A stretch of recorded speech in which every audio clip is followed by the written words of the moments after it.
Deixa eu aqui, antes de tratar do tema do dia, tentar responder rapidamente algumas perguntas que me fizeram. Então, eu vou ser bastante pontual, bastante objetivo, respondendo perguntas que não têm a ver especificamente com o tema do dia, mas são perguntas interessantes. Algumas têm a ver com o tema de ontem. Por exemplo, ontem nós estudamos Joel, capítulo 2, e a pergunta está aqui no verso 3, porque fala que os exércitos vêm e adiante dos exércitos vem o jardim do Éden e atrás vem o deserto. Lembre-se que Jesus Cristo é o Senhor dos Exércitos. Aqui está falando do grande do Senhor. Ele vem com destruição, mas vem também para restabelecer.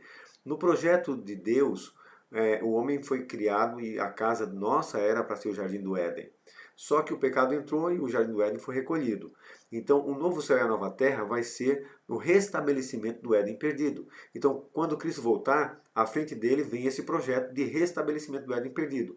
E todo esse deserto, esse caos que ficou, que durante o milênio a Terra vai ficar um deserto total, e esse caos que a Terra vai ficar para trás. Então, aqui há um divisor de águas. O Éden restaurado à frente do Senhor, que vem oferecer para nós como seu povo, e atrás só lembrança do que ficou no deserto passado. Então, é a ideia aqui do dia da volta de Jesus. Outra pergunta que foi feita com relação ao sacrifício diário que eu falei, que o sacerdote ele recebia os pecadores às 9 da manhã e às 3 da tarde. A pergunta é, todo dia a pessoa tinha que levar uma oferta, um sacrifício, 9 da manhã e 3 da tarde? Esse perdão não tinha limite, não tinha que estar pedindo perdão todo dia pelo mesmo pecado? Não. Veja, o sacerdote é que ministrava à população às 9 e às 3 de manhã e à tarde. Era o contínuo, era o sacrifício diário. Mas não significa que o pecador tinha que ir toda vez. Normalmente a oferta era feita uma vez por semana, uma vez por mês, perdão, uma vez por ano. A menos que a pessoa cometesse algum pecado específico, cometesse uma falta grave, aí ele ia oferecer o sacrifício por aquele pecado específico, né? Então não é que ele tinha que um pecador tinha que ir todo dia lá 3 da manhã e 9 da manhã e 3 da tarde. Era o horário que havia o serviço do santuário. Mas cada um, eles tinham que atender milhares de pessoas ali. Então eram vários sacerdotes trabalhando, eles faziam uma escala, um rodízio, para atender a população diariamente. Por isso era um sacrifício contínuo. Mas a gente não precisa, assim como a gente não tem que se batizar toda vez que peca, né? A gente pede perdão a Deus, dependendo do pecado, a gente precisa realmente renovar o compromisso batismal. Mas a gente tem a Santa Ceia para isso, né? Para organizar a nossa vida regularmente diante de Deus. Então, assim como é uma Santa Ceia, era aquele sacrifício diário na vida regular da igreja. Outra pergunta aqui é quando será a chuva serôdia? A chuva serôdia, o derramamento do Espírito Santo, será antes do fechamento da porta da graça, será antes, daqui a pouco a gente vai estudar sobre esse assunto. Vai ser no final dos tempos. Por quê? Para que precisa a chuva serôdia? Para preparar a igreja para a volta de Jesus. Nós temos que estar com a vida realmente preparada. E preparar a igreja para pregar o Evangelho. Então, o último sinal a ser cumprido é a pregação do Evangelho. Então, a igreja vai ter que ser empoderada, como foi no princípio, lá. Então, antes da volta de Jesus, nós vamos ter essa manifestação sobrenatural do Espírito Santo sobre os crentes, para a proclamação do Evangelho e vivência espiritual. Mas falando nisso, alguém também perguntou, mas eu não sinto o poder do Espírito Santo. Veja só, nós temos que ter bastante cautela. Às vezes nós sentimos, a vida cristã é cheia de emoções. Nós sentimos alegria, sentimos emoção, muitas vezes choramos, mas às vezes nos sentimos animados, fervorosos. Mas tem dia que a gente está para baixo, está desanimado. Nós somos seres humanos e somos oscilantes muitas vezes na nossa experiência religiosa e espiritual. Então, para você ter convicção que você tem o Espírito Santo, não pense que o Espírito Santo é uma emoção santa. O Espírito Santo não é um sentimento santo, nem uma emoção santa. O Espírito Santo é uma pessoa santa e que trabalha no nosso mente, no nosso coração para nos afastar do pecado, para nos levar para junto de Deus, para nos dar felicidade, alegria. Então, quando você tem prazer nas coisas de Deus, quando você sente tristeza pelo pecado, isso já é um grande sinal que o Espírito Santo está trabalhando na sua vida. Quando você tem vontade de testemunhar, de pregar, de evangelizar, dar um estudo bíblico, quando você tem vontade de vir e se batizar, então o Espírito Santo está trabalhando em você. Então o poder do Espírito Santo precisaria de um estudo mais amplo, mas simplesmente para você pensar, não se sinta menos propriedade do Espírito Santo e menos usado pelo Espírito Santo porque você não sente alguma coisa. Lembre-se disso. O Espírito Santo é uma pessoa santa, não é um sentimento santo, nem uma emoção santa. embora a experiência como santo possa ter muita emoção, muita alegria, tudo, mas não é uma coisa diferente da outra, tá bom? Você é uma pessoa pela qual o Espírito Santo tem trabalhado e tem feito uma obra grande. Deixa eu ver aqui mais uma última pergunta. A última pergunta tem a ver com. Não tem nada a ver com o que a gente está falando aqui. Tem a ver com Caim. Caim casou. A Bíblia fala que Caim casou. A pergunta é: se Caim tinha Caim e Abel, Abel morreu, Caim ficou sozinho? Não, Caim não ficou sozinho. Se você for lá na Bíblia, no livro de Gênesis, capítulo 5, verso 3 a 6, você vai encontrar o seguinte: que Caim, quando ele matou seu irmão Abel, ele foi embora para uma terra distante e que Adão e Eva tiveram mais filhos. Um deles chama-se Sete. E a Bíblia diz que eles tiveram filhos e filhas. E nesse período, no início da história humana, não havia problema com sanguíneo. Os irmãos podiam coabitar e casar e ter relação. E lembre-se que a história, Adão viveu 900 anos, ele com cento e poucos anos estava tendo filho. Então imagina, o Brasil hoje tem quantos habitantes? O Brasil tem 200 milhões de habitantes. O Brasil tem 500 anos. Então imagine em 900 anos quanta gente já tinha nascido e se espalhado pela Terra. A Terra antes do dilúvio tinha praticamente, algumas pessoas dizem, praticamente o mesmo tanto de gente que tem hoje. Porque as pessoas viviam muito, faziam muitos filhos, então certamente Caim acabou se encontrando, porque a gente não tem o tempo do casamento de Caim. Embora a história de Caim esteja antes do verso que fala que Adão e Eva tiveram filhos e filhas, mas aqui não existe uma cronologia, existe só um registro.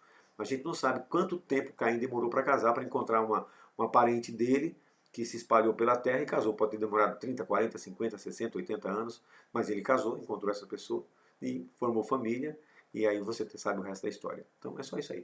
Ok, mas vamos ao texto de hoje, que é uma beleza. Hoje nós vamos estudar um texto, uma profecia de um dos profetas chamados profetas menores. Não porque ele seja menor em dignidade, mas porque o seu livro é pequeno e não existem muitas profecias, né? Então são poucas profecias, o livro é pequeno. Vamos ver aqui o que o Senhor tem para a gente hoje. O fechamento da porta da graça, né? Quando é que isso vai dar? O que é fechamento da porta da graça? Então vamos ver aqui na palavra do Senhor, aqui no livro de Amós, profeta Amós. O texto diz assim: Eis que vem dias, diz o Senhor Deus, em que enviarei fome sobre a terra, não fome de pão, nem sede de água, mas de ouvir as palavras do Senhor. E irão errantes de um mar até outro, do norte até o oriente, correrão por toda parte buscando a palavra do Senhor, mas não a acharão. Então vejam só, esse texto do profeta Oséias fala de fome e sede de buscar a palavra e não achar. Então vamos entender aqui o contexto. Na época do Velho Testamento, especialmente, quando as pessoas se metiam em dificuldade, em problema, eles buscavam uma orientação de Deus, uma resposta, um conselho, uma advertência, através da voz do profeta. Então, o que estava acontecendo? Eles estavam numa situação, iam buscar o profeta e o profeta dizia: não tem palavra do Senhor, não tem revelação de nada, não tem nada. E às vezes Deus silenciava a sua voz para o povo de Israel durante centenas de anos. Tem um período chamado período intertestamentário, que é do período que foi escrito o livro de Malaquias até o primeiro evangelho, de quase mais de 300 anos, quase 400 anos, que não tem registro de um profeta que tenha falado, que tenha escrito, não tinha nada. Foi um período de silêncio. Então, as pessoas tinham fome de ouvir um conselho, uma palavra, uma orientação, uma correção, e buscavam quando estavam metidos em problemas e nada.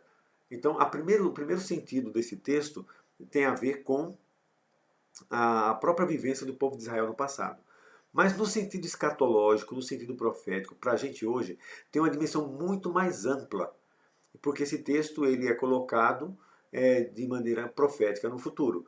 Então nós vamos ver algumas coisas que mostram essa projeção só, em relação a essa ação de Deus. Vejam o que diz aqui o livro de Gênesis.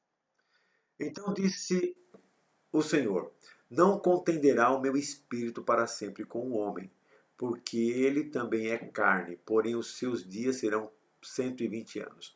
Aqui, o texto se refere ao momento, ao período antes do dilúvio, quando Deus olhou para a terra, viu a corrupção, viu a maldade, se arrependeu e disse: vou destruir, vou acabar com tudo. Aí ele diz assim: não contenderá o meu espírito. Ou seja, ele daria uma oportunidade trabalhando ali. Foram 120 anos que Noé ficou pregando para construir a arca. Então, mas depois disso, ele diz que o Espírito Santo dele não ia insistir demais com esse povo. Aí veja só o que ele diz no capítulo 7, verso 15 e 16 de Gênesis. De toda a carne em que havia fôlego de vida, entraram de dois em dois para Noé na arca. Eram macho e fêmea. E os que entraram de toda a carne, como Deus lhe havia ordenado. E o Senhor fechou a porta após ele. Então veja só, aqui nós encontramos uma cena muito interessante. Primeiro, a questão do Espírito Santo. Deus disse: não, o meu Espírito não vai ficar brigando com esse povo. Então Noé pregou 120 anos, mas chegou um ponto que Noé entrou na arca e Deus fechou a porta da arca. Não foi Noé que fechou. Então, por quê? Durante 120 anos o povo ouviu a pregação, não quis saber. Mas teve uma hora que a porta da oportunidade de salvação, de crer e entrar na arca, se fechou. Então esse fechamento da porta da arca, depois de uma persistência de Deus durante anos para que aquele povo se convertesse, mostra aqui que o Espírito Santo parou e Noé ficou lá 7 dias dentro da arca e a porta da graça, a porta da oportunidade estava fechada, porque não tinha mais chance de conversão. Noé, batiam eles na porta. Noé, quando eles viram o céu escurecer, Noé, o negócio está ficando feio aqui, Noé, abre aí pra gente, abre aí. Não, a porta da graça, a porta da oportunidade havia se retirado. O Espírito Santo havia se retirado deles. Eles chegaram no limite da paciência de Deus. Então, o que o profeta está dizendo? Naquela hora que fechou a porta, o profeta Amós faz referência a esse contexto. Na hora que fechou a porta, aquelas pessoas agora queriam a palavra de Deus, agora queriam a oportunidade, mas já não tinha mais jeito, não tinha mais oportunidade. Então essa é a ideia da profecia de Joel. E o que significa isso? Olha só o que está em Mateus a respeito disso. Olha, diz assim, ó. E como foi nos dias de Noé, assim será também a vinda do Filho do Homem. Portanto, assim como nos dias anteriores ao dilúvio, comiam, bebiam, casavam e davam-se em casamento, até o dia em que Noé entrou na arca e não o perceberam. Até que veio o dilúvio e os levou a todos. Assim será também a vinda do Filho do Homem. Então, o próprio Jesus fez uma comparação do final dos tempos com os dias de Noé. Quando a arca se fechou, o povo estava lá vivendo normalmente, displicente, sem se importar com as coisas de Deus. Então, aí Deus fala assim, olha, o negócio não tá bom não. E aí essa profecia, então, se reporta os dias de Noé para o tempo do fim. E olha o que diz Apocalipse, capítulo 22, verso 11. Continue o justo fazendo injustiça, continue o imundo ainda sendo imundo, e o justo continue na prática da justiça, e o santo continue a santificar-se. Esse texto está se referindo aos momentos justamente próximo à volta de Jesus. Então, próximo à volta de Jesus, quando a porta da oportunidade se fechar, o que vai acontecer? Não tem mais jeito. O Espírito Santo se retirou da terra, dos ímpios, e eles vão querer se converter, vão correr de um lado para o outro. E não, a coisa está ficando feia, porque quando se fechar a porta da oportunidade, aí vão acontecer os eventos finais. Nós estamos falando sempre aqui dos sinais do tempo do fim, mas os eventos finais, as pragas. Então, o primeiro grande evento é a chuva serôdia. A chuva serôdia que é para a proclamação do Evangelho. E aí que vem a pregação, quem aceitou, aceitou, quem não aceitou, fecha a porta da oportunidade. E aí vai ver o que a gente vai estudar um pouquinho mais para frente, a grande tribulação, a angústia de Jacó, o fechamento da porta da graça, a batalha do Armagedon, que são os eventos finais, as vésperas da volta de Cristo. Tudo vai acontecer em pouco tempo e Cristo vem. Então, nós hoje estamos vivendo com a porta aberta. Estamos vendo como nos dias Noé. A pregação do Evangelho está vindo de maneira forte. Então, o que é o fechamento da porta da graça, segundo a profecia? Vai ser um momento quando, depois de pregado o Evangelho, as pessoas vão correr de um lado para o outro, pedindo alguma coisa que possa capacitá-los a receber a salvação. Mas não adianta mais. Pode ter gente pregando na televisão, pode ter gente pregando no rádio, pode ter gente com Bíblia na mão, lendo, estudando, mas quem opera a conversão é o Espírito Santo. Então, quando o Espírito Santo se retirar deles, não tem mais chance. Então, quem foi justo, continue justo. e quem foi impuro, não aceitou, vai continuar do mesmo jeito. Então, meu amado, isso aqui é muito sério. Mas quando a gente lê isso, a gente fica muito feliz com essas promessas aqui. Eu quero fechar dizendo as promessas enquanto a porta da graça está aberta. É hoje. Olha só o que Jesus diz. Bem-aventurado os que têm fome e sede de justiça, porque serão fartos. Então, hoje é o dia de você ter fome e sede de justiça, porque um dia vão ter fome e sede de pão, mas não vão achar o pão. Né? O Espírito Santo não vai operar mais na conversão. Jesus disse: Eu sou a porta. Se alguém entrar por mim, será salvo. Entrará e sairá e achará pastagem. Então, a porta que é Jesus está de braços abertos hoje. A porta está aberta e Jesus está de braços abertos, esperando por você, para você entregar a sua vida, o seu coração, para você desfrutar dos momentos. Porque no Apocalipse, fechando esse estudo, diz assim, olha, e ao anjo da igreja em Filadélfia escreve, estas coisas diz o santo, o verdadeiro, aquele que tem a chave de Davi, que abre e ninguém fechará, e que fecha e ninguém abrirá.